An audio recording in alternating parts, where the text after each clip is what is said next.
some of the changes, I realize that you're dealing with quite a complex machine, but some of the changes really are beyond, from a perspective of common sense, they're beyond understanding. Like shifting mail to your major hubs, looking at it on a map and say, I guess this looks like a good idea from that perspective. But when you get down to the reality of taking a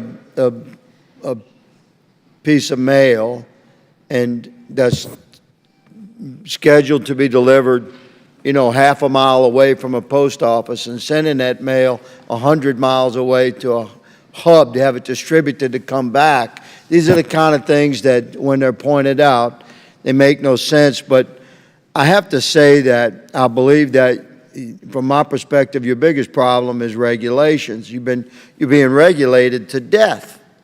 And let me point out regarding money, in 1980, a stamp was 18 cents. It's 63 cents now. So you've gone up 45 cents for a stamp. But in 1980, America's total debt was $1 trillion. It's $32 trillion now. So Congress is in no position to look at the post office and say, your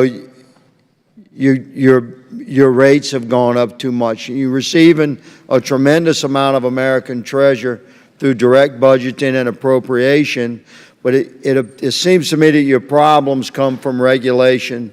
So I ask you candidly, if you had the regulatory requirements of 1980 and the rates and budget of 2023, how fast could you fix your problems? Well, sir, and one quick point on the logistics behind moving the mail. Has to deal with volume aggregation and so forth. So that's why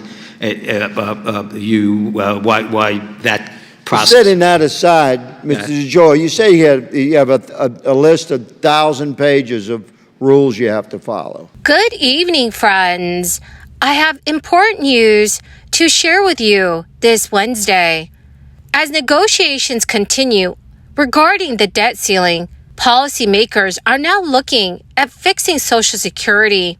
Lawmakers want to pass Medicare and Social Security reform this year, but they do not want this legislation attached to any debt ceiling agreement. By doing so, this could help prevent any benefit cuts. My friends, please make sure that you watch until the end of this video, especially if you receive Social Security benefits. Also, in 2 days, to say thank you for joining me here and being part of this community, I will be announcing several winners this Friday for the Walmart gift card giveaway. If you'd like to enter these weekly giveaways, all you have to do, my friends, is click and like several of my videos and then comment below the keyword of each video that you watch. The more videos that you watch and then comment on, the greater your chances, friends, of winning the giveaways. Today, Senate Majority Leader Chuck Schumer met with J.P. Morgan Chase CEO Jamie Dimon and other bank CEOs at the Capitol to discuss the debt ceiling and other issues. Chuck Schumer urged all leading bank executives during a meeting to push all members of Congress to take the threat of a disastrous default off the table. Afterwards, the New York Democrat told reporters that he stressed the dire stakes surrounding the debt ceiling. The huddle comes ahead of a scheduled meeting tomorrow afternoon in Washington, D.C., between Wall Street leaders and U.S. Treasury Secretary Janet Yellen, where the debt ceiling is very likely to be a central focus. The ongoing banking crisis was also discussed at the Chuck Schumer meeting. This is according to J.P. Morgan Chase CEO, whose company just reached a deal earlier this month to buy most of failed regional bank First Republic. With discussions ongoing, experts already say more needs to be done to curb the nation's spending, and that could include Social Security and Medicare reform. The point at which the government may not be able to pay all of its obligations could happen as soon as the first 2 weeks of June. Thus far, lawmakers have been unable to quickly resolve the issue. House Republicans have passed legislation called the Limit, Save, Grow Act to raise the debt ceiling. But Democrats, including President Biden, have rejected the terms. While there is optimism, both parties will come together to address the issue. Experts say it is unlikely any compromise will include long-term fixes for the nation's fiscal woes. Debt held by the public as a share of the GDP averaged about 46% to 47% from 1973 to 2022. That debt is now near 100%, while the Congressional Budget Office is projecting it could climb to 118% of GDP by the year 2033, which is the highest level ever recorded. The fiscal imbalances is leading to significant debts and deficits. And while the debt limit will be an action-forcing event, the results likely will not go far enough. One way to save may be to address spending on programs like Medicare and Social Security. Both programs could be in the crosshairs if the government hits a debt ceiling and is forced to choose among its obligations. Long-term, both programs have complex reform needs. Medicare's Hospital Insurance Trust Fund will be depleted in 2031.